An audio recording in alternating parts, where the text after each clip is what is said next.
ना होगा, और अगर सब मिलकर कोशिश करें तो रास्ता निकल सकता है। राजू के चेहरे पर एक उम्मीद की किरण जागती है। हाँ बाबा जी, अगर सब मिलकर काम करें तो हम पानी ढूंढ सकते हैं। हमने पहले कभी यह कोशिश ही नहीं की।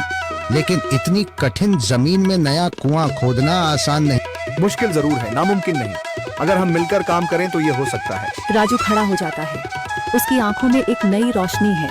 तो फिर हम कल से काम शुरू करेंगे। मैं गांव के सभी युवाओं को इकट्ठा करूंगा।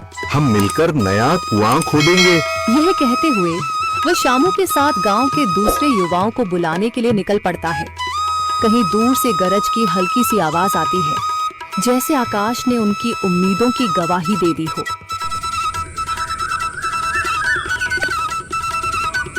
अगली सुबह राजू और शामू गांव के युवाओं को इकट्ठा करने निकल पड़े। चौधरी महेश की हवेली के सामने एक भीड़ जमा है। बाबा जी, संदरी, गांव के कुछ बुजुर्ग और किसान सभी मौजूद हैं। हम हाथ पर हाथ रखकर नहीं बैठ सकते। अगर अल्लाह ने हमें हिम्मत दी है तो हमें खुद पानी के लिए मेहनत करनी होगी। हम एक नया कुआं खोदेंगे। लेकिन राजू, क्या हमें यकीन है कि वहाँ पानी मिलेगा? बेटा, पानी जमीन के अंदर होता है, बस सही जगह खोदने की जरूरत है। हमने अपने बुजुर्गों से सुना था कि पुरानी नहर के पास जमीन नरम थी, शायद वहीं पानी हो। बाबा जी सही कह रहे हैं। अगर तुम सब यह काम करने के लिए तैयार हो तो मैं अपने कुछ मजदूर भेज सकता हूँ। धन्यवाद चौधरी जी, लेकिन हम सब खुद भी मेहनत करेंगे। यह हमारे गांव के अस्तित्व की लड़ाई है। संदरी, जो अब तक चुप थी, आगे बढ़ती है।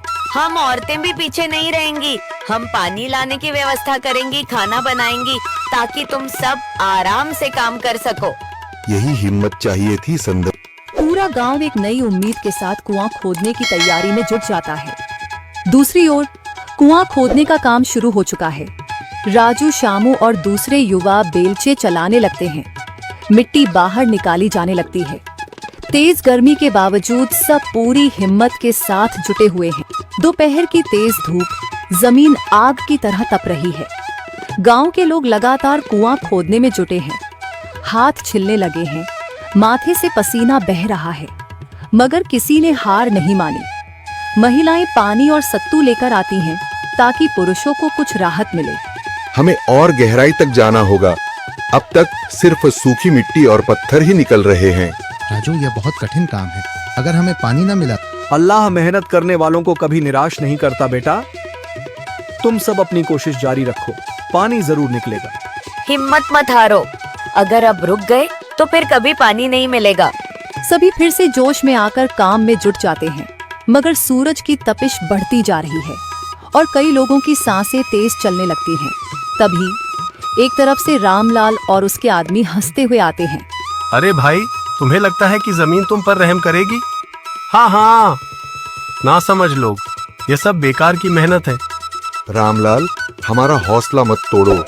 अगर तुम मदद नहीं कर सकते तो कम से कम मजाक भी मत उड़ाओ। मदद? हाँ, मैं अपने कुएं का पानी बेच सकता हूँ, मगर मुफ्त में नहीं दूंगा। राजू सब अनसुना कर फिर काम में लग जाता है। शाम होने लगती है, लेकिन अभी तक पानी का नामो निशान नहीं। कुछ लोग मायूस होकर पीछे हटने लगते हैं। राजू, शायद रामलाल सही कह रहा है। यह सब बेकार है। नहीं शामू, हमें हार नहीं माननी। अगर आज हार गए तो फिर कभी हिम्मत नहीं कर पाएंगे। तभी अचानक फावड़ा किसी कठोर चीज से टकराता है। एक अजीब सी आवाज आती है। राजू चौंक कर देखता है और जल्दी जल्दी मिट्टी हटाने लगता है। अचानक एक ठंडी लहर महसूस होती है। सभी लोग दौड़ कर आते हैं। जैसे जैसे मिट्टी हटती है, नीचे से गीली जमीन नजर आने लगती है। सब हैरान रह जाते हैं। सुभान अल्लाह, मैंने कहा था ना, अल्लाह हमारी मेहनत को जाया नहीं करेगा।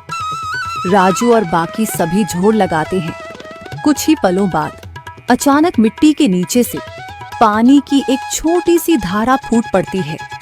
गांव वाले खुशी से चिल्ला उठते हैं। पानी पानी निकल आया। यह अल्लाह की कुदरत है रामलाल, जिस पर तुम्हें यकीन नहीं था। पूरा गांव आनंद से झूम उठता है। लोग एक दूसरे को बधाइयां देते हैं। औरतें दुआ करने लगती हैं। कुछ दिन बीत चुके हैं। गांव वाले नए कुएं से पानी भर रहे हैं, खेतों को सींच रहे हैं और जिंदगी फिर से पटरी पर लौट रही है। मगर रामलाल अब भी अपनी